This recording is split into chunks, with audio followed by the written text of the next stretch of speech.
Oui, le patrimoine, on en parle ce matin, justement, dans ton Made in France. Toi qui parles d'excellence de l'artisanat français.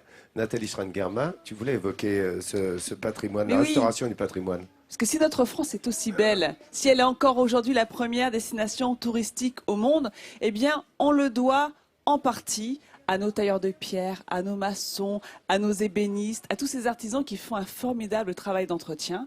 Donc moi, je vous propose de découvrir le quotidien d'une entreprise de restauration qui est située à Montebourg et qui est spécialisée dans la restauration des monuments historiques.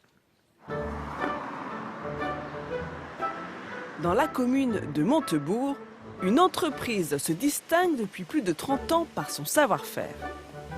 Dans ses ateliers, ses employés, tailleurs de pierre ou maçons, restaurent patiemment les monuments historiques normands et les ouvrages anciens.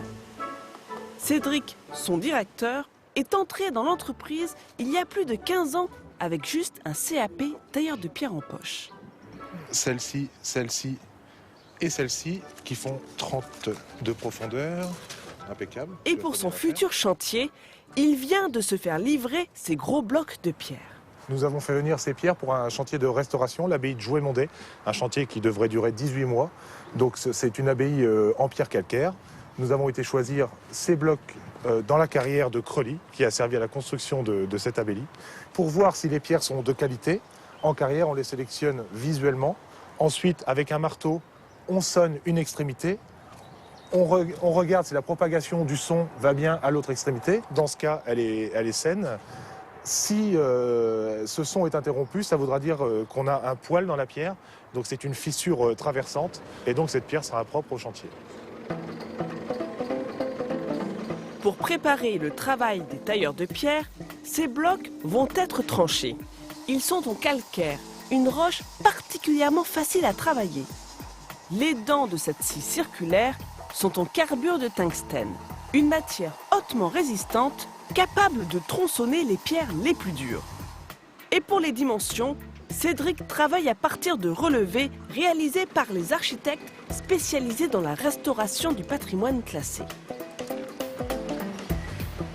Donc ça, c'est une photo de la face sud du cœur de l'abbaye, avec des localisations, couleurs. Donc le violet, les enduits qui seront à remplacer, le vert, des enduits à traiter ponctuellement, en ragréage par exemple, et en rouge, les pierres à remplacer, ce qui nous intéresse aujourd'hui. Donc comme ici, là, et les corniches qui se situent ici. Ensuite, par rapport à ces localisations, on refait un plan à l'échelle, où les pierres sont repérées et numérotées. Justement, celle-ci, la SE3, c'est celle-là qui va être taillée. Donc on va pouvoir appliquer les panneaux directement avant d'entamer tout le processus de la taille.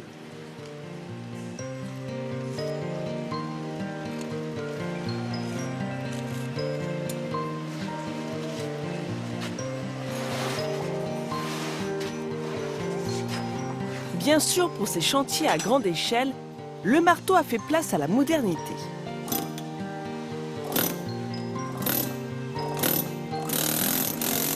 C'est à présent un système pneumatique qui vient en aide aux tailleurs de pierre. Mais les autres outils plus traditionnels, ciseaux, taillants, ripes, sont encore là. Et depuis que l'homme taille la pierre, les gestes sont toujours les mêmes. La restauration du transept et du cœur de l'abbaye de Joué-Mondé doit durer 18 mois. Au total, ce seront plus de 600 pièces qui seront ainsi préparées en atelier. Cédric intervient sur tout le territoire bas-normand et même dans les endroits plus reculés. Nous voici sur l'île de Tatillou. L'été, ce site protégé est très fréquenté par les promeneurs. Son fort Vauban, construit au XVIIe siècle, est classé au patrimoine mondial de l'UNESCO. Il servait à défendre la baie de Saint-Val-à-Auque. Les équipes de Cédric sont à pied d'œuvre à la réfection des digues très abîmées par les assauts des vagues. Salut Hervé, ça va? Ouais, toi? Franck, ça va? Ouais. Ça se passe bien? Les conditions sont assez difficiles quand même pour les compagnons, parce qu'il y a toujours du vent et c'est souvent l'hiver. Parce que le Conseil général de la Manche évite d'engager des travaux quand il y a du tourisme. Et il y a aussi la nidification qui ne devrait pas tarder, donc il est temps qu'on termine le chantier. Mais sa plus grande fierté est un peu plus loin. Pour la découvrir, il faut monter au sommet de la tour Vauban, où ces tailleurs de pierre sont intervenus. Donc là, regardez, c'est un de nos chantiers qui a été réalisé il y a 4 ans. C'était en très mauvais état. La moitié des merlons, les merlons qui sont toutes les parties hautes, les créneaux, ont été complètement rasés. Ça s'était effondré dans la mer. Et là, il a fallu qu'on retrouve un granit, le granit de Fernandville à l'identique, qu'on le retaille comme les pierres que vous voyez ici, avec le même aspect, et pour que ça ne se voie pas du tout. Regardez par exemple l'exemple du joint qu'on a repris là, il est neuf, il est quasiment parfaitement intégré avec l'ancien. Et c'est notre fierté. Et pour longtemps encore, Cédric promet de prendre soin du patrimoine de sa région. Et cette belle entreprise créée en 83 par Pierre Baudin emploie aujourd'hui 30 personnes.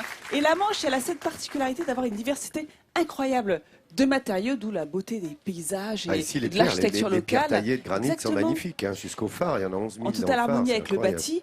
Alors j'avais envie de vous présenter 3 pierres typiques de la région. On a d'abord cette pierre granitique magmatique, on en retrouve un peu partout, c'est le granit rose de Fernandville, que l'on reconnaît avec ces gros cristaux de feldspath blanchâtres translucides, aussi incrustés avec ces minerais grisâtres. Oh là là, c'est une pierre qui est extrêmement dure à travailler. Juste à côté. Ouais, c'est les ongles. Avec les ongles, c'est terrible. Hein. Juste à côté, on a une pierre beaucoup plus tendre, c'est un calcaire, hein, c'est une pierre sédimentaire, la pierre de Valogne. Et sa particularité, les amis, c'est qu'elle est incrustée de coquillages. Ces coquillages qui ont été emprisonnés au fur et à mesure des différentes couches successives de sédiments. Et une autre pierre qui est encore très utilisée dans la construction ici dans la région, c'est le schiste brun. Et là, le schiste, on le reconnaît avec son aspect feuilleté, hein, ce côté millefeuille, qui se débite d'ailleurs par feuille. Donc, tout le talent du tailleur de pierre, eh bien, c'est d'être capable de jongler entre les différentes textures des roches pour justement obtenir la forme souhaitée pour la construction. Voilà, donc ça vous montre en quoi les tailleurs de pierre ici dans la région, voilà, ils ont cette habitude de pouvoir travailler différentes textures avec dextérité. Merci beaucoup Nathalie Schrein-Germa de ces précisions concernant les pierres de la région.